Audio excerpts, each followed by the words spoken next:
খাবো, এটি খাবো নি না ইটু খাবো, এক দেখার।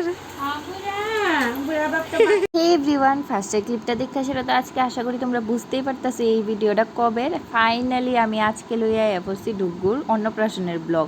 তো পার্টে পার্টে সবটি যাইবো, যেহেতু অনেকটা বড় ব্লগ, তার লিগা একটা ভিডিওর মধ্যে সব কিছু দেখানো সম্ভব না। তো সকাল থেকে জল ভরাতে যাওয়া অবধি কী কী করছি এই পার্টে দেখাইতেছি।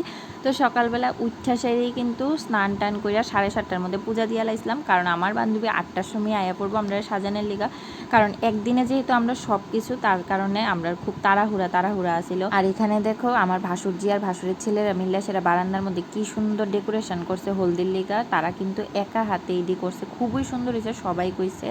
আর এখানে তো আমার বান্ধবী সাজাইতে আয়া পড়ছিল, তো আমিও বইয়া গেছিলাম গা। ফাঁকে ফাঁকে আবার ডুবুরে গিয়া ফিট করাইতেছিলাম। এই ফাঁকে বৌদি সাজ্জালাইতেছিল, মানে আমরা ননদে ভাইয়ের বউ ফাঁকে ফাঁকে সাজতেছিলাম, কিছু করার নাই। আমার বান্ধবী কিন্তু সেদিন আমার একদম মনের মতো সাজাইছিল, যেমন চাইছিলাম ঠিক সেরকম। 10:30টার মধ্যে আমরা আবার বাড়ির থেকে বেরিয়েছি। বাইরে আসে আগে শীতলা মায়ের মন্দিরে আইছি, আইয়াসেরা মারে স্নান করাইছি। নতুন শাড়িটা যে মার লিগা আনা হয়েছিল ওইটা পরে এসেরা মারে মিষ্টি দিয়ে সেরা পূজা দেওয়া হয়েছিল। তারপরে ওইখান থেকে বাইরে আমরা জল ভরা লিগা গেছিলাম, যেহেতু একদিনের মধ্যে সব কিছু আসিল। আমরা জল ভরা, হলদি, তারপরে মুখে প্রসাদ, সব কিছুই আমরা একদিনে যেহেতু অনুষ্ঠানটা রাখা হয়েছিল, খুবই তাড়াহুড়া আসিল। তো কিছু করার নাই, একদিনের মধ্যে অনুষ্ঠান হইলে যারা করে তারা তো বুঝেই, খুবই তাড়াহুড়ার মধ্যে যায় দিনটা। তো এখানে দেখো জল ভরতে আয়াও পড়ছি আমরা পুকুর পাড়ে। তো আয়া সেরে এখানে আমারে সবাই নিয়ম কইয়া দিতেছিল। তো নিয়ম আমি একের পর এক করতেছিলাম। আর সত্যি আমার কাছে এই সব জিনিসটি আছে না, খুব প্রিসিয়াস আসলো। কারণ কি, মা হিসাবে প্রথম আমি কুলা নিছি হাতে, প্লাস জীবনে প্রথম, জানি না পরে ভাগ্য থাকতে লাগে এটা। তো এই জিনিসটা, অন্নপ্রাশন জিনিসটা সবার হয় না, অনেকের দাঁত উঠা গেলে। আমরারই তো পরিবারের মধ্যে নিয়ম আছে, যদি দাঁত উঠা জায়গা দাঁতে ভাতে দেয় না।